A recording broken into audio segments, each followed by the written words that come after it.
اعوذ باللہ السمیع العلیم من الشیطان الرجیم من حمزہ ونفخہ ونفسہ بسم اللہ الرحمن الرحیم ربی یسر ولا تعسر وتمم بالخیر ربی زدنی علما فیہ آیات بینات مقام ابراہیم ومن دخلہ کان آمنا وللہ علی الناس حج البیت من استطاع الیہ سبیلا ومن کفر فإن اللہ غنی عن العالمین۔ آیت نمبر 97 ہے اور چوتھا پارہ اور سورہ آل عمران۔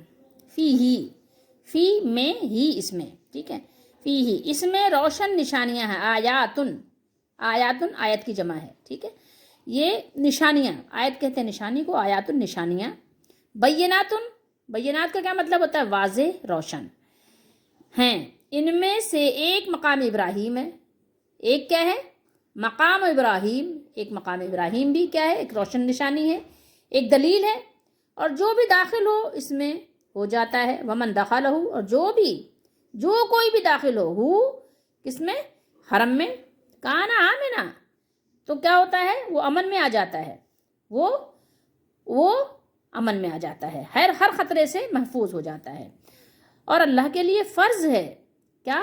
لوگوں پر حج، کہاں کا؟ اس گھر کا، جیسا کہ نبی کریم صلی اللہ علیہ وسلم نے طریقہ کار سکھایا ہے، جس مہینے میں جس طرح تو کرنا ہے اسی طریقے سے حج کرنا فرض ہے۔ علی الناس، لوگوں پر، حج البیتی، ٹھیک ہے، اس گھر کا، بیت گھر، حج زیارت، من استطاع، جو طاقت رکھتا ہو، جس کے پاس استطاعت ہو، ٹھیک ہے، من استطاع الیہ سبیلا، وہاں تک پہنچنے کی، وہاں تک چلنے کی، جس کو سہولت ہو، جس کے پاس صحت بھی ہو، پاؤں بھی ہوں، مال بھی ہو، راستہ بھی جانتا ہو، یا سواری پہ چڑھنے کی استطاعت ہو، یعنی ساری چیزیں جب اس کے پاس مہیا ہوں، اور فی زمانہ اس کے پاس پاسپورٹ ویزا بھی ہو، کوئی بنوانے والا بھی ہو، یعنی یہ ساری چیزیں جب اس کے پاس مہیا ہوں تو اس پر حج فرض ہے۔ وہاں جانے کی اجازت بھی ہو، کہ فی الوقت تو یہ بھی ہے معاملہ کہ کبھی اجازت ہے کبھی نہیں ہے، تو اس پر حج فرض ہے۔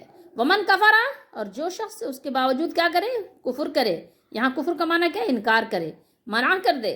ومن کفر فإن اللہ، سو وہ جان لے تو بے شک اللہ بے نیاز ہے، اللہ غنی ہے، اللہ بے پرواہ ہے، اللہ کو تمہاری حاجت نہیں ہے کہ تم اللہ کے گھر کا حج کرو، اللہ تعالیٰ کو تمہاری کوئی حاجت نہیں۔ اللہ کس سے غنی ہے؟ پورے عالم سے غنی ہے، جتنے بھی عالمین ہیں تمام عالمین سے اللہ تعالیٰ غنی ہے، بے نیاز ہے سارے جہان سے۔ اب تھوڑا پیچھے سے آئیے، پیچھے 96 آیت، ابھی تو ہم نے 7 پڑھی ہے نا، 96 اگر آپ دیکھیں گے تو آپ کو اندازہ ہوگا کہ زمین پر جو سب سے پہلا گھر بنا ہے، سب سے پہلا گھر جو آبادی کے لحاظ سے، آبادی کے گھروں سے بھی پہلے، عبادت کے گھروں سے بھی پہلے، سب سے پہلا عبادت کا گھر ہی تعمیر ہوا ہے، اور وہ ہے کون سا؟ وہ ہے حرم شریف جو مکے میں موجود ہے، ٹھیک ہے، وہی گھر ہے جو سب سے پہلا گھر ہے، یہاں اللہ تعالیٰ نے بیان کیا۔ ہر گھر سے پہلے سب سے پہلا گھر جو تعمیر ہوا ہے وہ ہے اللہ کا گھر، جسے ہم بیت اللہ کہتے ہیں، جسے ہم حرم شریف کہتے ہیں۔ تو یہاں آپ نے دیکھا کہ یہ مذکورہ آیت میں ساری دنیا کے مکانات میں، یہاں تک کہ تمام مساجد کے مقابلے میں بیت اللہ یعنی کعبہ شریف، کعبے کا شرف اور اس کی فضیلت، اس کی افضلیت کا بیان ہے۔ اور یہ شرف و فضیلت کئی وجہ سے ہے، اس کی وجوہات جو آپ جانیں گے تو آپ کو اندازہ ہوگا کہ اس کی وجوہات بہت ساری ہیں۔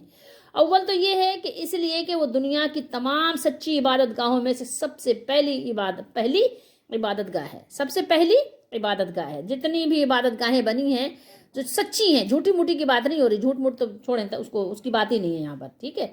اور دوسرا نمبر کیا ہے کہ وہ گھر ہے برکت والا۔ اللہ نے کیا فرمایا کہ وہ گھر کیسا ہے؟ مبارک ہے، ٹھیک ہے، مبارک ہے۔ دوسرا گھر مانا کیا؟ بڑا بابرکت، بہت برکتیں ہیں اس گھر میں، برکتوں کی بھی بہت ساری وہاں پہ وجوہات ہیں کہ وہاں برکتیں کیوں ہیں۔ اور تیسرے یہ کہ وہ پورے جہان کے لیے ہدایت اور رہنمائی کا ذریعہ بھی ہے۔ وہدن، کیا ہے یہ؟ ہدایت ہے، وہدن للعالمین، عالمین کے لیے وہ ہدایت کا سرچشمہ بھی ہے۔ تو یہاں پر آیت مبارکہ سے یہ بات ہمیں معلوم ہو گئی کہ کعبہ دنیا کا سب سے پہلا گھر ہے، اور یا کم از کم اتنی بات تو ضرور آپ کو یقین آ جائے گی کہ سب سے پہلا عبادت خانہ ہے، ٹھیک ہے۔ قرآن کریم میں جہاں یہ ذکر ہے کہ کعبے کی تعمیر اللہ تعالیٰ کی اجازت سے ابراہیم علیہ السلام اور اسماعیل علیہ السلام نے کی ہے، وہیں اس کے یعنی اشارات بھی موجود ہیں کہ ان بزرگوں نے یعنی ابراہیم اور اسماعیل علیہ الصلوۃ والسلام نے جو تعمیر کی تھی تو وہ یہ نہیں تھا کہ یعنی از سر نو تعمیر کی تھی، بلکہ اس کو تعمیر کا اعادہ کیا تھا، ٹھیک ہے، تعمیر موجود تھی لیکن ظاہر آپ کو پتہ ہے کہ تعمیرات منہدم بھی تو ہو جاتی ہیں، گر بھی تو جاتی ہیں، تو اس کو آپ دوبارہ تعمیر کرتے ہیں، دوبارہ گھر بناتے ہیں۔ آپ کا گھر اگر گر گیا، دیوار گر گئی، تو آپ دوبارہ اس کو از سر نو اس کی تعمیر کر دیتے ہیں۔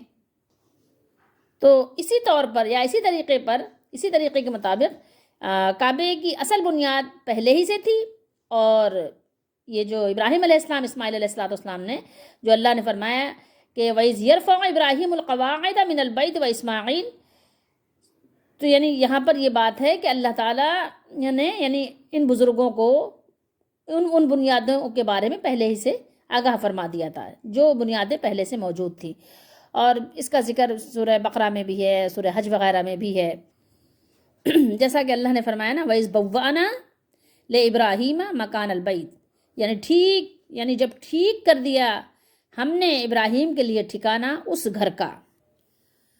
قرآن مجید کی ایک آیت اگر آپ کو یاد ہو تو آپ کو اندازہ ہوگا کہ اللہ تعالیٰ نے ارشاد فرمایا وَمَا خَلَقْتُ الْجِنَّ وَالْإِنسَ إِلَّا لِيَعْبُدُونَ، کہ ہم نے انسان اور جنات کو نہیں پیدا کیا مگر اپنی عبادت کے لیے۔ یہ آیت اگر ذہن میں رکھیں آپ تو آپ کو اندازہ ہوگا کہ اللہ تعالیٰ نے انسان اور جنات کو پیدا ہی اپنی عبادت کے لیے کیا، تو پہلا گھر بھی عبادت کے ہی لیے تعمیر ہوا کہ انسان اپنے مالک کو پہلے پہچانے، اور جب مالک کو پہچاننے لگ جائے گا تو پھر ظاہر اس کو ہر چیز کی پہچان از خود انشاءاللہ ہونا شروع ہو جائے گی، کیونکہ اللہ تعالیٰ نے اس کے اندر یہ استعداد، یہ اللہ تعالیٰ نے اس کے اندر صلاحیت ودیات فرمائی ہے۔ اچھا، تو اب یہ ہے کہ یہاں پر بات ہو رہی ہے، تو اس حدیث شریف بھی ہم نے پڑھی تھی اس سے پہلے جب ہم نے یہ آیت تلاوت کی تھی، تو اس سے پہلی نشست میں ہم نے ایک حدیث بھی سنائی تھی آپ کو کہ سب سے پہلا گھر بخاری شریف میں جو ہے جس کے راوی حضرت ابو ذر غفاری رضی اللہ تعالیٰ عنہ تھے، اس کے حوالے سے ہم نے حدیث سنائی تھی کہ آپ نے پوچھا تھا کہ سب سے پہلا گھر کون سا تعمیر ہوا تھا، تو آپ صلی اللہ علیہ وسلم نے بیان فرمایا تھا کہ وہ بیت اللہ ہے، اور پھر اس کے بعد 40 برس بعد بیت المقدس کی تعمیر ہوئی ہے، یعنی 40 برس کا فاصلہ ہے، ٹھیک ہے، اور اس کے علاوہ ہمیشہ سے ایک دن نہیں بلکہ اللہ نے فرمایا کہ اس کی تعظیم و تکریم ہوتی چلی آئی ہے، ٹھیک ہے۔ یہ جو گھر ہے یہ مبارک بھی ہے، یہ برکت والا بھی ہے، جو اس میں داخل ہو وہ امان میں بھی ہے، تو اس گھر کی تعظیم تکریم وہ ہمیشہ سے تھی۔ لفظ وضع للناس میں اس کی طرف بھی اشارہ ہے کہ اس گھر کی تعظیم و تکریم کسی خاص قوم یا جماعت ہی کا حصہ نہیں بلکہ عامہ، تمام خلائق اور سب انسان اس کی تعظیم کرتے رہے ہیں اور تعظیم کریں گے، ٹھیک ہے۔ انسان کے اندر یعنی یہ فطرت میں ہے، اس گھر کی تعظیم بھی اللہ تعالیٰ نے فطرت میں رکھتی ہے، اور جب آپ وہاں جاتے ہیں نا تو آپ خود بخود آپ کے اندر کچھ ایک فیلنگز ہوتی ہیں، ایک عجیب سی کیفیت آپ کے اندر طاری ہو جاتی ہے۔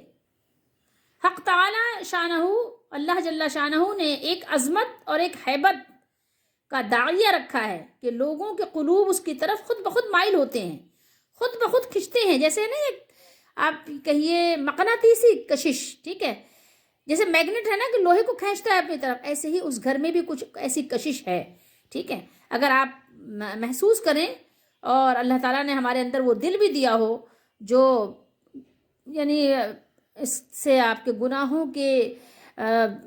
کے بہت سارے بوجھ تلے دبا ہوا نہ ہو، اور بالکل یعنی گناہوں کی سیاہیوں سے بالکل سیاہ نہ ہو گیا ہو، تو آپ کو اندازہ لگانے میں ذرا بھی دیر نہیں لگے گی کہ یہ گھر کوئی عظیم گھر ہے، یہ گھر کوئی ایویں ہی نہیں ہے، ٹھیک ہے۔ آپ اس کا اندازہ لگا سکتے ہیں بلڈنگ سے نہیں کہ بلڈنگ بڑی خوبصورت ہے، بلڈنگ خوبصورت بنا دی گئی ہے، یہ تو اب ہے۔ اگر بلڈنگ نہ بھی ہو یہ ایئر کنڈیشن ٹھنڈی مشینیں نہ بھی ہوں، پھر بھی جو ہے آپ کو اس گھر کی ایک کش آپ کے اندر ہے، آپ محسوس کریں گے۔ دوسری وجہ بتائی گئی کہ بیت اللہ کی یعنی برکات ہیں، یہ برکتوں والا گھر ہے، دیکھیں آپ کو یہ نظر آ رہی ہے ببکۃ مبارکم، تو اس آیت میں بیت اللہ کی دوسری فضیلت یہ بیان ہوئی ہے کہ وہ مبارک ہے۔ اچھا، لفظ مبارک کیا ہے؟ برکت سے یعنی مشتق ہے یہ، ٹھیک ہے۔ برکت کے معنی ہے بڑھنا، زیادہ ہونا اور ثابت رہنا۔ پھر کسی چیز کا بڑھنا یعنی زیادہ ہونا، زیادتی جس میں ہو جائے، جو چیز زیادہ ہو جائے، ہم کہتے ہیں بہت اس میں برکت ہو گئی، یعنی بڑی برکت ہو گئی، ٹھیک ہے، اتنا کھایا، اتنے لوگوں نے کھایا پھر بھی کھانا بچ رہا، بڑی برکت ہو گئی اس میں، ٹھیک ہے، ایک برکت اور ایک بے برکتی ہم کہتے ہیں نا۔ تو برکت ایک اس طرح بھی ہو سکتی ہے کہ اس کا وجود پہلے طور پر مقدار میں بڑھ جائے، ٹھیک ہے، یعنی فی نفس ہی وہ کوئی چیز زیادہ ہو جائے، کھانا تھا زیادہ ہو گیا، پانی تھا زیادہ ہو گیا، جیسے نبی کریم صلی اللہ علیہ وسلم زمانے میں آپ کے معجزات اس طرح ہوتے تھے، تھوڑا سا پانی بہت سے لوگ استعمال کرتے تھے، تو آپ کے معجزے سے اتنی برکت اس میں ہو جاتی تھی۔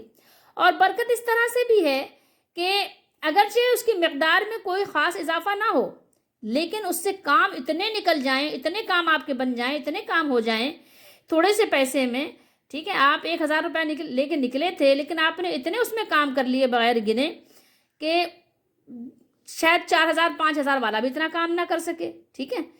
تو عادتاً یعنی اس سے اتنے کام نہ ہو سکتے ہوں، اتنے کام اس سے نہ بن سکتے ہوں، اتنی خریداری اس سے نہ ہو سکتی ہو عادتاً، لیکن اللہ نے اس میں ایسی برکت ڈال دی، شاید آپ اتنے مخلص تھے، شاید آپ کی نیت خالص تھی، یا اللہ تعالیٰ نے اپنا خاص فضل کیا، وہ آپ پر انعام و اکرام کرنا چاہتا ہے، تو کچھ آپ کو ایسی برکتیں عطا کر دیں کہ اس میں برکت ہو گئی، ٹھیک ہے۔ اللہ نے آسمان سے نازل ہونے والے پانی کو بھی برکت فرمایا ہے، ٹھیک ہے۔ انبیاء علیہ الصلوۃ والسلام کے قدم مبارک بھی بابرکت ہوتے ہیں کہ وہ جس سرزمین پر اپنے قدم مبارک کو رکھتے ہیں تو وہاں پر اللہ تعالیٰ کا دین نافذ ہوتا ہے، ٹھیک ہے، وہاں پر اللہ کا دین کا نفاذ ہوتا ہے۔ بے شک کہ ان کی زندگی میں ان کو لوگ بہت ستایا کرتے ہیں، بہت اذیتیں دیتے ہیں، اور بے شک کہ یہ بھی بات صحیح ہے حدیث شریف سے کہ کچھ نبی ایسے بھی گزرے ہیں جن کا ایک بھی امتی نہیں ہے، ایک نے بھی نہیں مانا، لیکن بہرحال پھر بھی وہ اپنی وجود میں بابرکت ہوتے ہیں، اور نہ ماننا یہ ان کے اپنے شقی القلب ہونے کی دلیل ہے کہ قوم بہت شقی ہو چکی تھی جس نے نبی کی بات پر بھی توجہ نہیں دی۔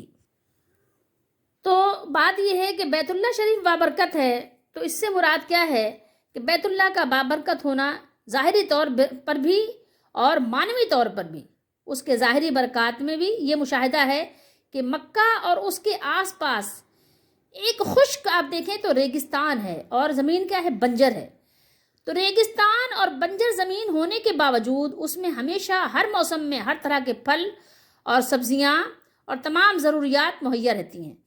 آپ نے برکت میں کبھی دیکھا ہوگا، میں نہیں کہتی کہ جو لوگ حج پہ گئے ہیں یا جو حج پہ نہیں گئے، میں عمرے والوں ہی سے بات کرتی ہوں کیونکہ عمرے والوں کی تعداد زیادہ ہوتی ہے، تو کبھی انہوں نے یہ بات تصور کیا کہ لاکھوں کا مجمع ہوتا ہے، لاکھوں کا مجمع، اور کبھی کسی نے یہ شکایت نہیں کی کہ آج مجھے پانی نہیں ملا، ٹھیک ہے۔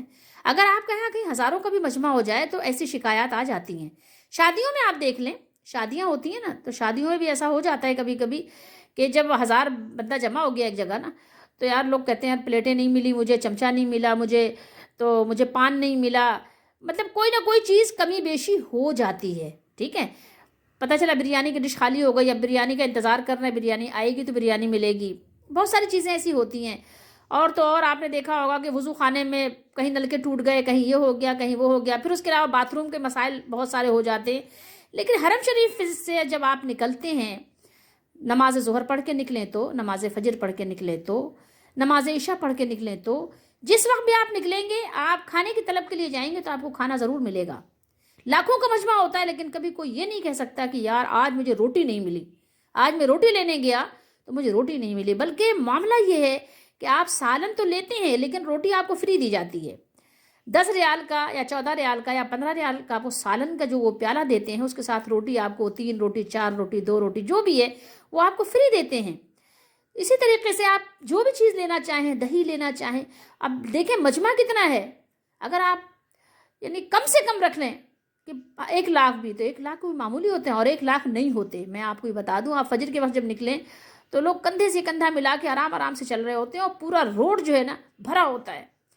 تصور کریں، یہ تو فجر کے وقت کی بات ہے جبکہ بے شمار لوگ سو رہے ہوتے ہیں، تو پھر عام وقت کی آپ کیا بات کریں گے؟ مارکیٹس میں دیکھیں وہاں بھی لوگ بھرے ہوتے ہیں، شاپنگ کر رہے ہیں۔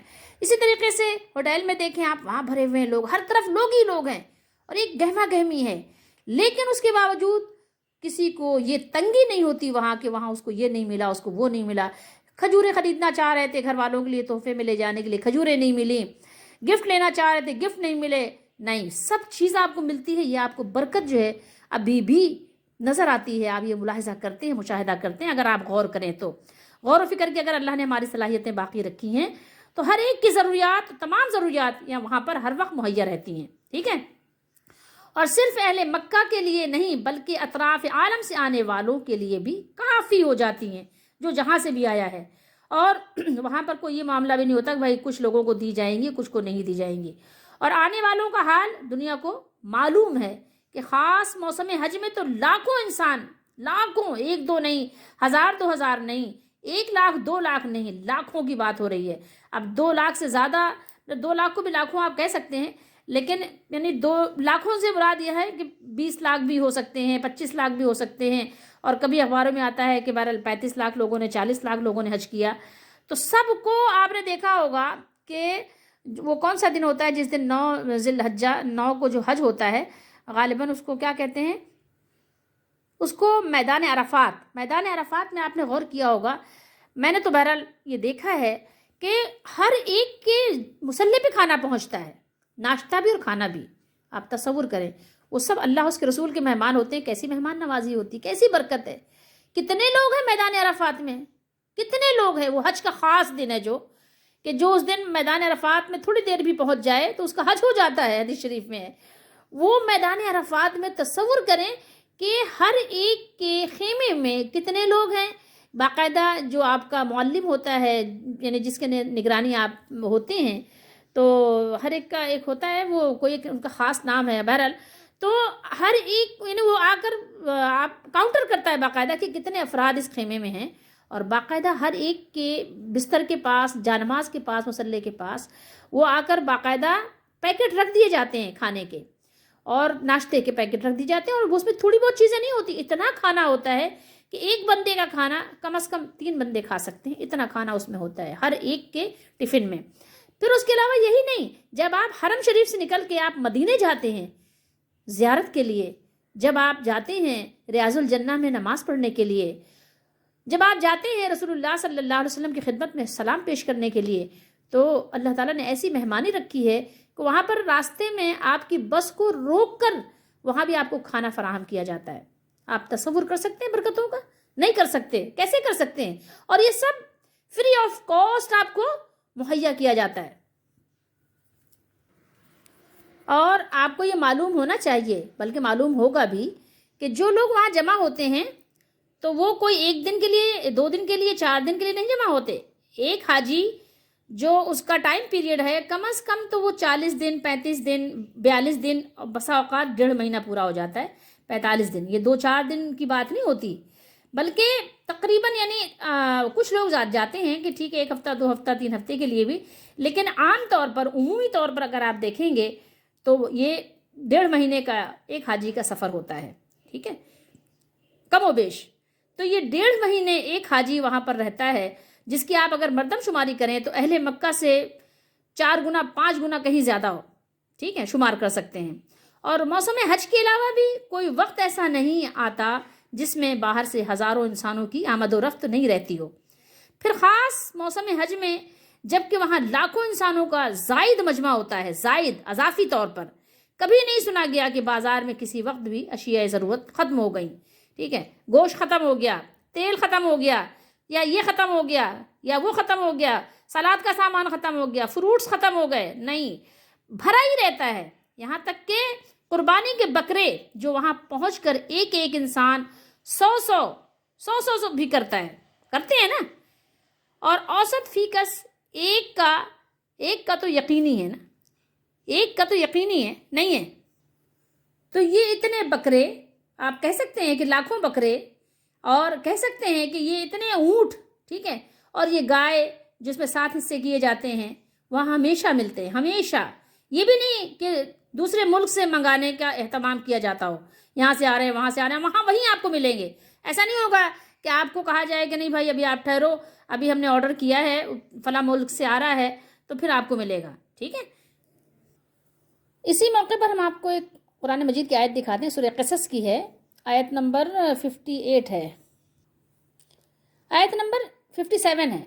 اولم نمکل لہم، کیا ہم نے انہیں جگہ نہ دی امان والے حرم میں؟ حرمن آمنا. اور پھر مزید یہ آیت غور طلب ہے. یجبا الیہ ثمرات کل شیء رزقا من لدنا ولکن اکثرہم لا یعلمون. ترجمہ دیکھیے اس کا. جس کی طرف ہر چیز کے پھل لائے جاتے ہیں ہمارے پاس کی روزی، لیکن ان میں اکثر کو علم نہیں. یہ دیکھیے کیا فرمایا، یجبا الیہ ثمرات. ثمرات ثمرن کی جمع ہے، ٹھیک ہے. کل شیء، ہر شے، یعنی ہر طرح کے فروٹس، ہر طرح کے پھل. یجبا الیہ ثمرات کل شیء، اس میں باہر سے لائے جاتے ہیں ثمرات ہر چیز کے، ٹھیک ہے. ان الفاظ میں اس کی طرف واضح اشارہ بھی موجود ہے جو آج ہم اپنی آنکھوں سے ملاحظہ اور مشاہدہ کرتے ہیں.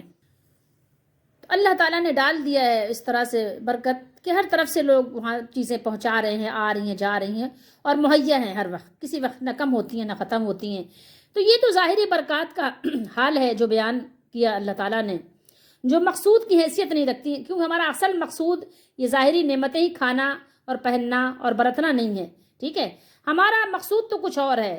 جو ہمارا یعنی مقصود ہے باطنی برکات اتنی زیادہ ہیں کہ اس کا شمار نہیں ہو سکتا، لیکن اس کے لیے وہ بصیرت چاہیے، ٹھیک ہے. بعض اہم عبادات تو بیت اللہ کے ساتھ مخصوص ہیں، ان میں جو اجر عظیم اور برکات روحانی ہیں ان سب کا مدار بیت اللہ پر ہی موقوف ہے، ٹھیک ہے. اس کے علاوہ کہیں اور ہے نہیں. طواف کعبہ آپ کہیں اور کیسے کر سکتے ہیں؟ اور طواف کعبہ کی کیا برکات ہیں؟ عمرہ آپ کہیں اور کیسے کر سکتے ہیں؟ صفا اور مروہ کی سعی آپ کہیں اور کیسے کر سکتے ہیں؟ چلے عمرے میں بھی کچھ شرائط ہیں، طواف کعبہ میں تو کچھ شرائط بھی نہیں ہے. صرف وضو کی طرح، نماز کی طرح آپ نے وضو ہی کرنا ہے اور سات چکر لگائے، 2 رکعت نفل پڑھی آپ نے، یہ یعنی سنت کے مطابق ایک طواف آپ نے کر لیا. اور اس طواف کا آپ کو کتنا اجر مل رہا ہے یہ حدیث میں بیان ہوا ہے، لیکن ابھی بات طویل ہو جائے گی تو ابھی اسی پر رہنے دیں کہ مطلب اس کی برکات کتنی ہیں اور اس کی خصوصیات کتنی ہیں، اس کا اندازہ بھی آپ نہیں لگا سکتے. اور ہر وقت اس گھر کا طواف ہو رہا ہے، ٹھیک ہے. اور بعض دوسری عبادات کا بھی آپ مسجد حرام میں ثواب بدر جہاں بڑھ جاتا ہے، ٹھیک ہے. رسول اللہ صلی اللہ تعالیٰ علیہ وآلہ وسلم کا ارشاد ہے کہ کوئی انسان گھر میں نماز پڑھے اس کو 1 نماز کا ثواب ملے گا، اور اگر اپنے محلے کی مسجد میں نماز ادا کرے تو اس کو 25 نمازوں کا ثواب حاصل ہوگا. کہیں 25 ہے، کہیں 27 بھی ہے، بہرحال. اور جو جامع مسجد میں ادا کرے تو اس کے لیے اس کا ثواب بڑھ جاتا ہے. اور فرمایا مسجد اقصیٰ میں 1000 نمازوں کا ثواب اس کو ملتا ہے، اور میری مسجد میں آپ صلی اللہ علیہ وسلم اس کے بارے میں بھی آپ نے 1000 نماز کا بیان فرمایا. حدیث شریف میں او کما قال کہ آپ نے فرمایا کہ 1000 نماز کا، جو بخاری شریف میں نے پڑھا ہے جہاں تک مجھے یاد ہے، اور باقی اللہ تعالیٰ مجھے معاف کرے، کہ آپ نے 1000 کا وہاں پر ذکر فرمایا کہ جو آپ کی مسجد میں، مسجد نبوی صلی اللہ علیہ وسلم میں نماز ادا کرے اس کو 1000 نماز کا ثواب ہے. لیکن جو بیت اللہ شریف میں نماز پڑھے، جو حرم میں محترم میں نماز پڑھے، وہاں کی نمازوں کا ثواب کا تو اندازہ ہی آپ نہیں لگا سکتے. ابن ماجہ شریف کے حدیث شریف میں ہے کہ مسجد حرام میں ایک نماز 1,00,000 نمازوں کا ثواب رکھتی ہے، 1,00,000، ٹھیک ہے. تو اب یہ کوئی چھوٹی موٹی بات ہے؟ چھوٹی موٹی بات تو ہرگز بھی نہیں ہوئے. اور اس کے علاوہ مزید کیا فرمایا کہ جو حج کر کے نکلے، جس میں نہ فسوق کرے، نہ جدال کرے، نہ رفث کرے، تو اللہ کے نبی صلی اللہ علیہ وسلم نے فرمایا کہ جو جیسے حج کرنا چاہیے سنت کے مطابق حج کر کے نکلے صحابہ کرام کے فہم کے مطابق، تو اللہ کے نبی صلی اللہ علیہ وسلم نے فرمایا کہ وہ ایسا ہو جاتا ہے گویا کہ اس کی ماں نے آج ہی اس کو یعنی دنیا میں لانے کا اہتمام کیا ہے، آج ہی وہ دنیا میں آیا ہے. جو واقعی سچا پکا مسلمان ہے، جب وہ حرم میں داخل ہو، اس کے گرد طواف کرنے والوں پر اللہ تعالیٰ کی رحمت کی جو بارش برستی ہے اس کا کوئی اندازہ نہیں لگا سکتا اور لگایا بھی نہیں جا سکتا. فیہ آیات بینات مقام ابراہیم ومن دخلہ کان آمنا. یہ اللہ تعالیٰ نے ارشاد فرمایا کہ اس میں واضح نشانیاں ہیں کہ حضرت ابراہیم علیہ السلام کا تعمیر کردہ ہے یہ گھر، ٹھیک ہے. اور اللہ تعالیٰ نے اسے عظمت و شرف سے نوازا ہے. پھر اللہ تعالیٰ نے فرمایا مقام ابراہیم، جن میں سے ایک ابراہیم کے کھڑے ہونے کی جگہ ہے. یعنی جب کعبے کی عمارت اونچی ہو گئی، یہ ہے نا کہ آپ اپنے کھڑے ہو کے اپنے قد پر کتنی اونچی بنا سکتے ہیں عمارت، اتنی کتنی اونچی بنا سکتے ہیں. جب وہ بنا لیا، اب جب آپ کی اونچائی سے اونچا بنانا پڑا تو اب کیا کریں؟ تو ابراہیم علیہ السلام نے ایک پتھر لیا, ایک پتھر پہ آپ کھڑے ہو گئے, ٹھیک ہے, اور اسی پتھر پہ کھڑے ہو کر آپ نے بنیادوں اور دیواروں کو استوار کرنے کے لیے یعنی کام کرنا شروع کر دیا. تو اسی پتھر پر آپ کھڑے ہوتے تھے, اور آپ کے جو صاحبزادے تھے حضرت اسماعیل علیہ السلام, وہ آپ کو چیزیں لا کے دیتے تھے, جو بھی چیزیں ضرورت ہوتی ہیں دیوار کی تعمیر کے لیے, پتھر بھی چاہیے ہوتا ہے, اس کے علاوہ سیمنٹ وغیرہ جو بھی چیزیں چاہیے ہوتی ہیں وہ آپ کو لا کر پکڑاتے تھے. تو یہ پتھر بھی ایک بطور دلیل ہے کہ ابراہیم علیہ السلام اس پر پاؤں رکھ کے کھڑے ہوتے تھے, وہ پتھر بلند بھی ہوتا تھا, اونچا بھی ہوتا تھا اور نیچے بھی آتا تھا. اس پہ آپ نے دیکھا ہوگا, جن لوگوں نے زیارت کی ہوگی حرم شریف کی, تو وہاں مقام ابراہیمی کے پاس جن لوگوں نے 2 رکعتیں ادا کی ہوں گی, انہوں نے دیکھا ہوگا کہ اس پتھر کے اندر ابراہیم علیہ السلام کے دونوں پاؤں گہرے گہرے اندر یعنی جیسے بنے ہوئے ہیں. حالانکہ پتھر پہ کھڑے ہونے سے کوئی نشان نہیں بنتا, پتھر تو سخت ہوتا ہے, کوئی موم تھوڑی ہوتا ہے. اور موم کی تو یہ صلاحیت ہے کہ موم جیسے ہی آپ اس کو اپنے سانچے میں ڈھالتے ہیں ڈھل جاتا ہے, لیکن بعد میں پھر ویسے ہی ہو جاتا ہے. لیکن ابراہیم علیہ السلام کے کھڑے ہونے سے جب پتھر وہاں پر وہ گہرائی میں موم کی طرح اندر چلا گیا, تو وہ ویسے ہی ابھی سخت ہو گیا ہے, اور وہ اتنا گہرا آپ کا پاؤں کا ایک لمبے لمبے پاؤں کے نشانات بنے ہوئے ہیں. تو یہ بھی ایک اللہ تعالیٰ نے بطور دلیل رکھا ہوا ہے. اور پھر حضرت عمر رضی اللہ تعالیٰ عنہ کی چاہت کی وجہ سے قرآن مجید کی آیت نازل ہوئی کہ ابراہیم علیہ السلام کے کھڑے ہونے کی جگہ کو یعنی اس کو نماز کا مقام بنا لو. وَاتَّخِذُوا مِن مقام ابراہیم مصلی, تو وہاں پر 2 رکعتیں ہمارے نبی صلی اللہ علیہ وسلم نے بھی پڑھی, اور ہمیں بھی حکم دیا گیا کہ ہم پڑھیں. ویسے وہ پہلے دیوار کے ساتھ تھا, ٹھیک ہے. مصنف عبدالرزاق میں لکھا ہوا ہے کہ یہ پتھر جو ابراہیم علیہ السلام کا جو مقام ابراہیم ہے, یہ بیت اللہ کی دیوار کے ساتھ ہی رکھا ہوا تھا. پھر حضرت عمر رضی اللہ تعالیٰ عنہ نے اپنے دور خلافت میں اسے مشرق کی جانب تھوڑا سا پیچھے ہٹا دیا, تاکہ طواف کرنے والوں کے لیے آسانی ہو جائے اور پھر مشکلات نہ ہوں, اور طواف کے بعد اس کے پاس 2 رکعت نماز ادا کرتے ہوئے نمازیوں کو دشواری بھی نہ ہو, ٹھیک ہے. تو اللہ تعالیٰ ہم سب کو اس گھر کی بار بار زیارت نصیب فرمائے اور ہر طرح کی مشکلات اور رکاوٹوں کو دور فرمائے. تو جہاں پر ابراہیم علیہ السلام جس پتھر پر کھڑے ہو کر اللہ تعالیٰ کے گھر کی تعمیر کرتے تھے, تو اس پتھر کے پاس آپ کھڑے ہو کے نماز پڑھو گے تو آپ کو احساس ہوگا کہ یہ ابراہیم علیہ السلام وہ ہستی ہیں جنہوں نے اپنا تن من دھن اپنا سب کچھ اپنے مالک کے لیے قربان کیا. اپنی بیوی, اپنا بچہ, انہوں نے تو چھوڑ دیا نا, انہوں نے تو چھوڑ دیا اللہ کے نام پر. اب کیا ہوگا پیچھے, اللہ پہ چھوڑ دیا, اللہ کیا کرے گا, اللہ پہ بھروسہ ایسا پختہ تھا, چھوڑ دیا, ٹھیک ہے. آپ کہو گے نا کہ ان کو پہلے سے معلوم تھا, تو یہ آپ کی بات ہے نا. اگر پہلے سے معلوم تھا تو کون سا امتحان تھا, اگر ان کو پہلے ہی سے معلوم تھا کہ ان کو بہت اچھی طریقے سے یہاں پر ان کا اہتمام ہوگا, تو پھر کون سا امتحان تھا. ذرا آپ بھی کبھی اللہ کے لیے کچھ کر کے تو دیکھو, نہیں کر سکتے.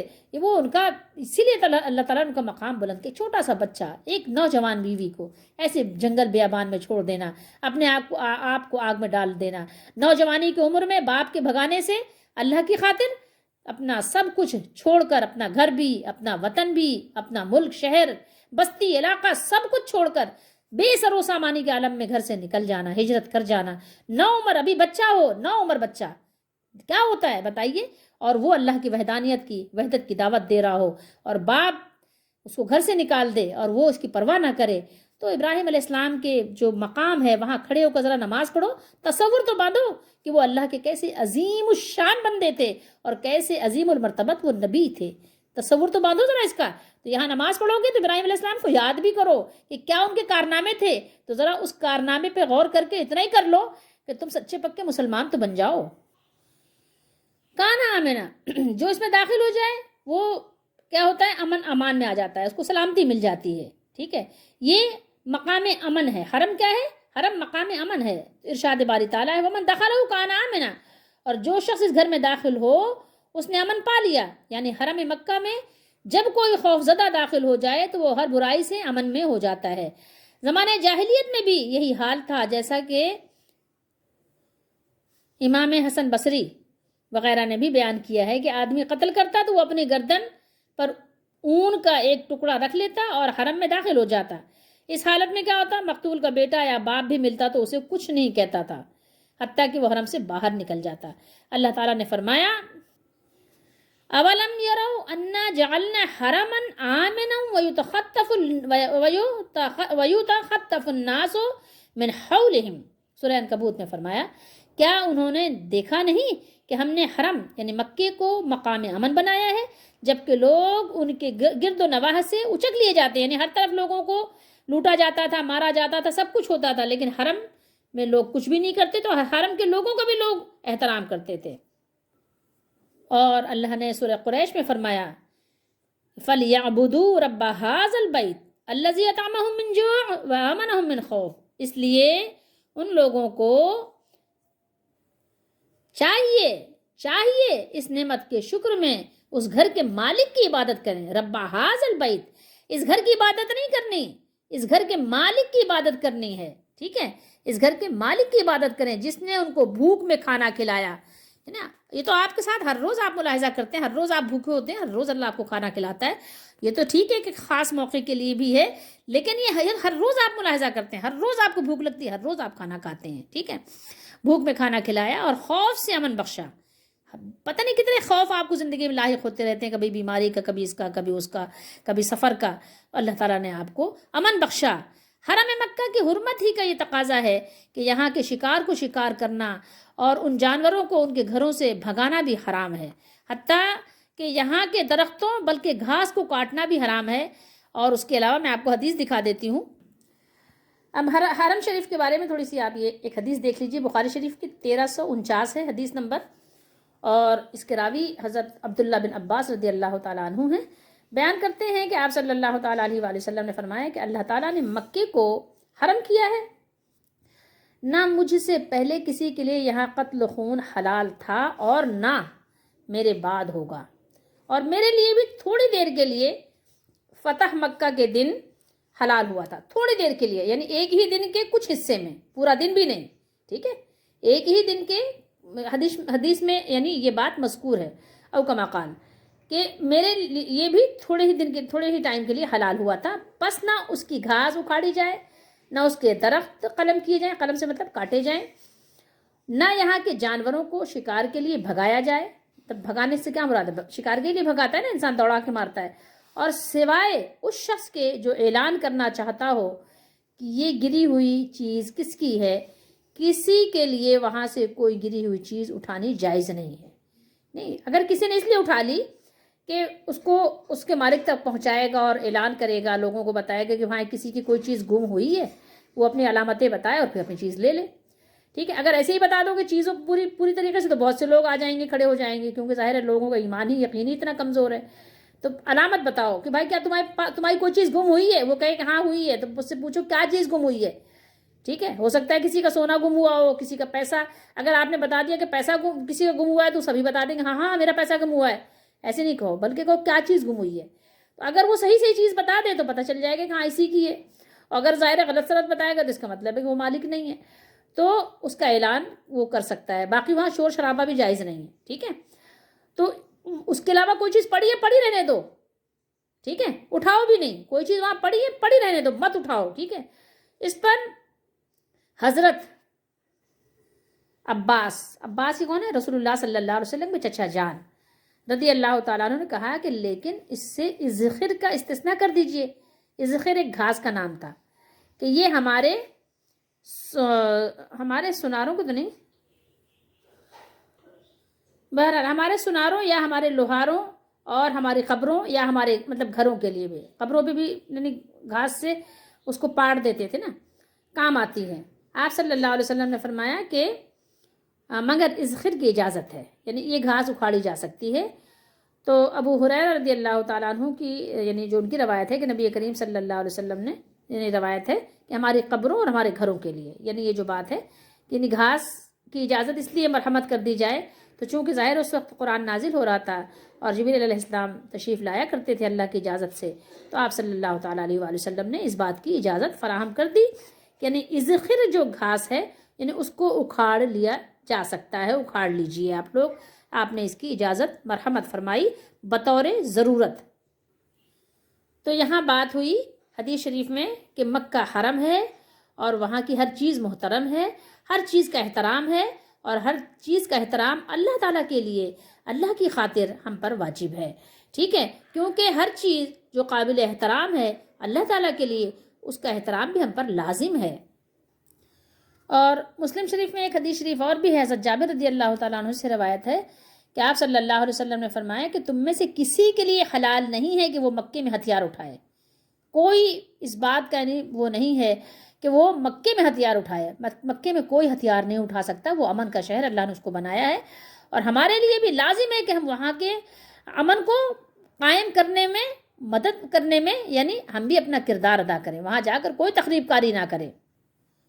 اور اسلام کا تو یہ سبق ہے ہی نہیں کہ وہ کسی بھی طرح سے کوئی بھی تخریب کاری کرے. وہ تو باقاعدہ یعنی بات چیت کے ذریعے سے، عدالت کے ذریعے سے اور میٹنگ کے ذریعے سے وہ کہتا ہے مسائل کو حل کیے جائیں.